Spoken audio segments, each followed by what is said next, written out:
नमस्कार साथियों, कुछ बात करें यूट्यूब चैनल पर एक बार फिर आपका बहुत बहुत स्वागत है। आज मैं लखनऊ में हूं और लखनऊ में भी बहुत महत्वपूर्ण स्थान पर यहां की रेजिडेंसी में हूं। ये रेजिडेंसी का इतिहास अवध के नवाबों से जुड़ता है और 1857 के प्रथम स्वाधीनता संग्राम से भी इसका इतिहास जुड़ता है।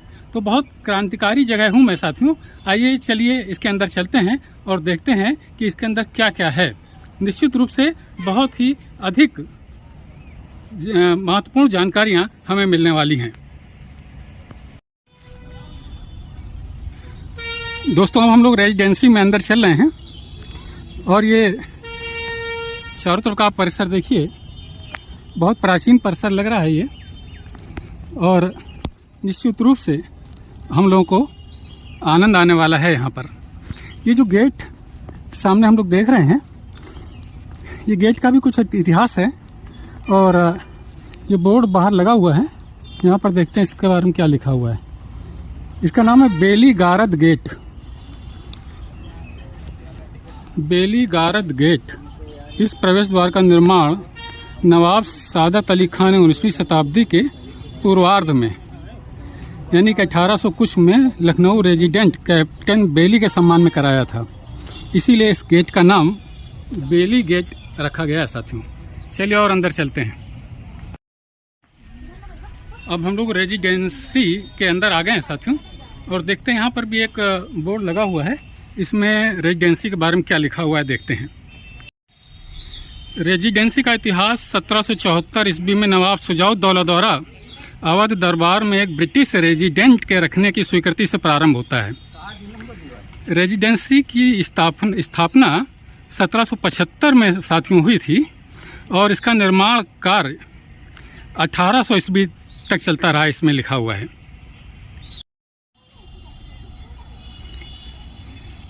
ये दोस्तों कर्नल एटिकन की पोस्ट यहाँ पर थी और उनका ही ये स्मारक बना हुआ है।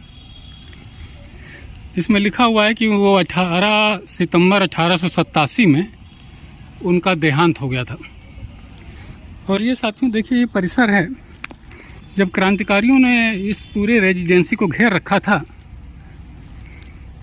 और यहाँ पर बहुत गोलाबारी हुई थी, तब ये क्षतिग्रस्त हो गया था साथियों।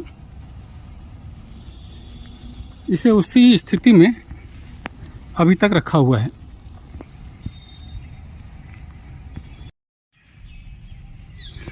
दोस्तों, ये जो भवन आप देख रहे हैं, ये यहाँ पर लाइट लगी हुई है। इससे लगता है कि यहाँ पर लाइट शो वगैरह होते होंगे रात को। लेकिन यहाँ पर जो इसमें लिखा हुआ है बोर्ड में, ये उस समय एक डॉक्टर थे, डॉक्टर फेरर। 1857 में जब क्रांतिकारियों ने इस पूरे परिसर की घेराबंदी कर ली थी, तो उस समय के यहाँ पर एक ऑफिसर थे सर हेनरी लॉरेंस। 2 जुलाई 1857 को बुरी तरह घायल हो गए थे और यही डॉक्टर फेरर उनका इलाज कर रहे थे। और 4 जुलाई 1857 को यहीं पर सर हेनरी लॉरेंस ने अंतिम सांसें यहाँ पर ली थी। तो जैसा कि मैंने आपको बताया था अभी पहले कि इसका इतिहास बहुत क्रांतिकारी है साथियों इस परिसर का। चलिए आगे देखते हैं और क्या है। दोस्तों, मेरे पीछे जो इमारत आप देख रहे हैं, इसको दावत खाना कहते हैं, बोर्ड पर लिखा हुआ है। देखते हैं इस बोर्ड में इसके बारे में और क्या जानकारी है। इस भवन का निर्माण नवाब सादत अली खान ने करवाया था। ये 2 मंजिला इमारत है और उसमें उस समय बहुत कीमती झाड़, फानूस, आईने वगैरह लगे हुए थे। 1857 में घेराबंदी के दौरान इसको अस्पताल के रूप में प्रयोग किया गया था।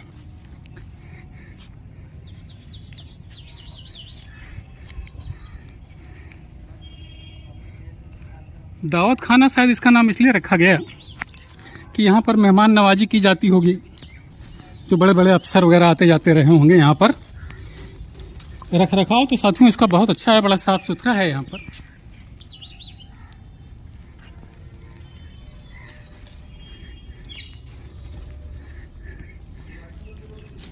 अच्छा रख रखाव किया गया है यहाँ पर।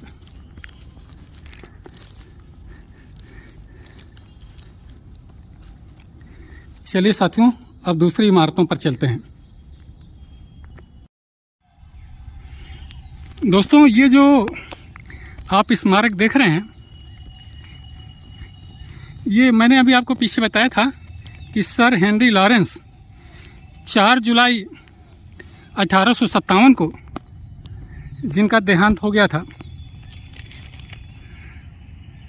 वो उनकी स्मृति में ये बनाया गया है। क्रांतिकारियों से मुठभेड़ लेने के दौरान क्रांतिकारियों की गोलियों का वो शिकार हुए थे और 4 जुलाई 1857 में उनका निधन हो गया। उन्हीं के सम्मान में ये बनाया गया है।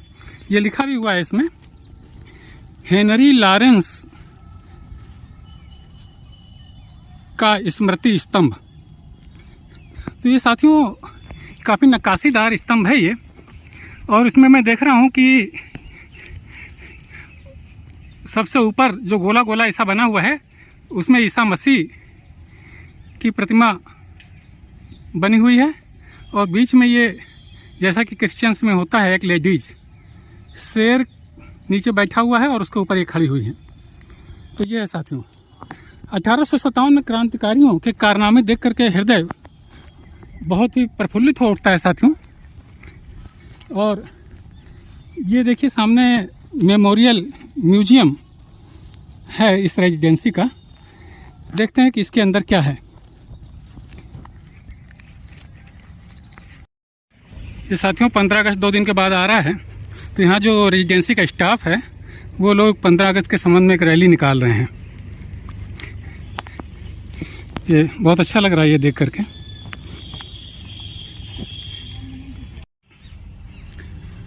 दोस्तों, मेरे पीछे जो आप ये भवन देख रहे हैं, इस रेजिडेंसी का यही मुख्य भवन है।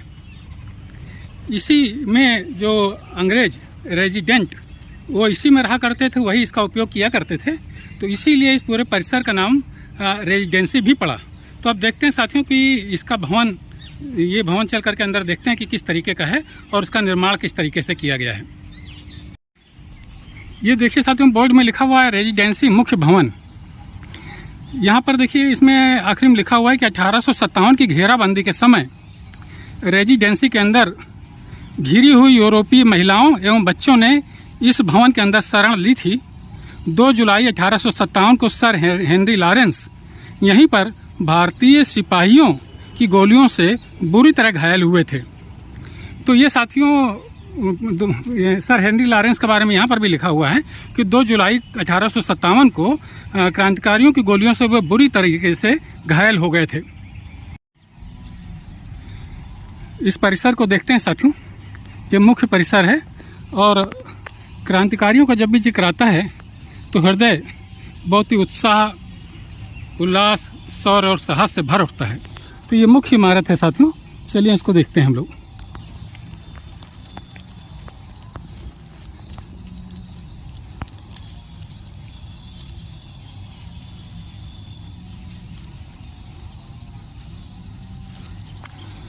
बहुत खूबसूरत इमारत है दोस्तों, ये बहुत साफ़ सुथरी है, इसका ख्याल बहुत रखा जाता है, ऐसा इसे देखने से लगता है। चलिए इसके अंदर चलते हैं, लेकिन इसके पहले इसको ऊपर तक देखते हैं।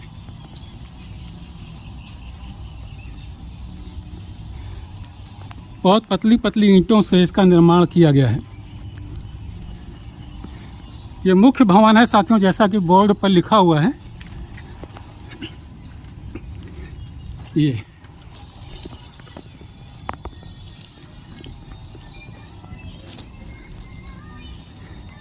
चलिए, अब देखिए बरगद का पेड़ है, और दूसरा कि ये मुख्य भवन है, और यहाँ पर जो तोपें इस्तेमाल हुई थी वो तोप भी यहाँ पर रखी गई हैं। ये देखिए,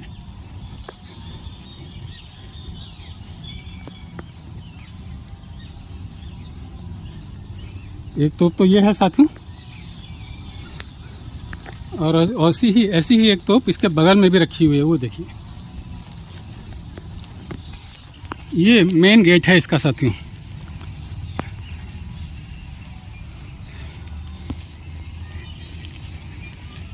बहुत खूबसूरत इमारत है साथियों ये।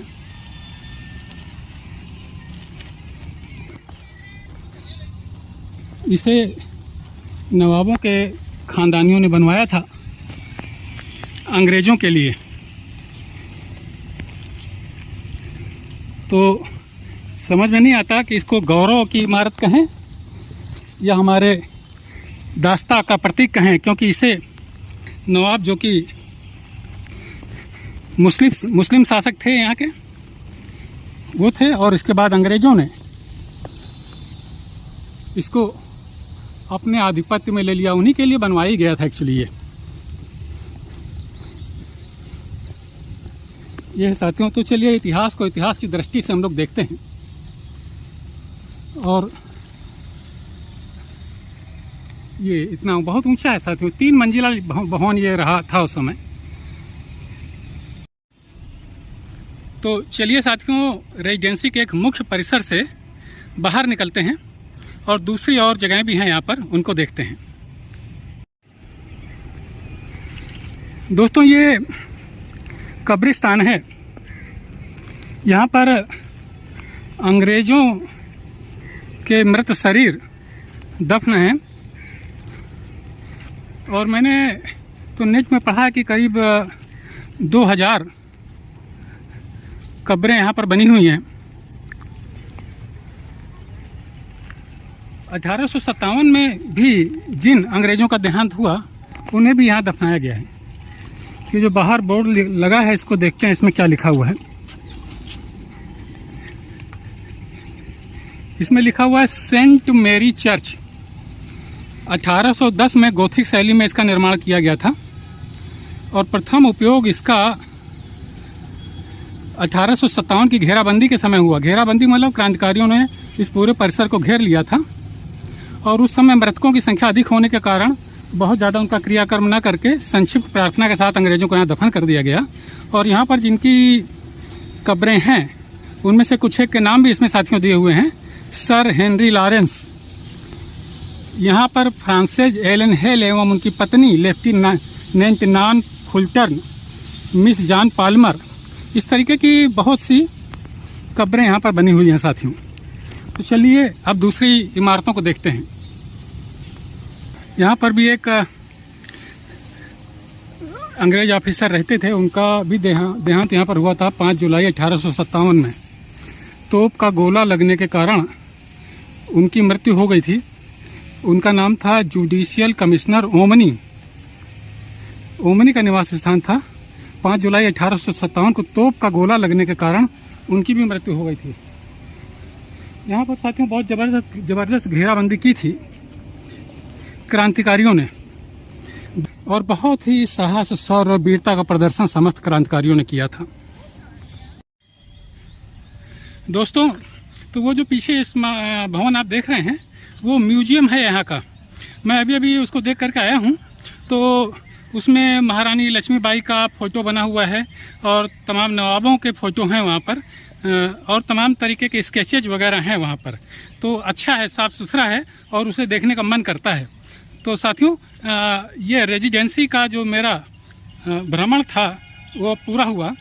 आपको ये कैसा लगा रेजिडेंसी और इसका जो विवरण मैंने आपको बताया? अगर पसंद आया हो तो इस वीडियो को लाइक करिए, शेयर करिए, अपनी टिप्पणियों से मुझे ज़रूर अवगत कराइए। और हाँ, अगर आपने मेरा ये चैनल सब्सक्राइब नहीं किया है तो कृपया सब्सक्राइब करें। कल किसी और मुद्दे पर आपसे बात करूँगा। तब तक के लिए जय हिंद, वंदे मातरम।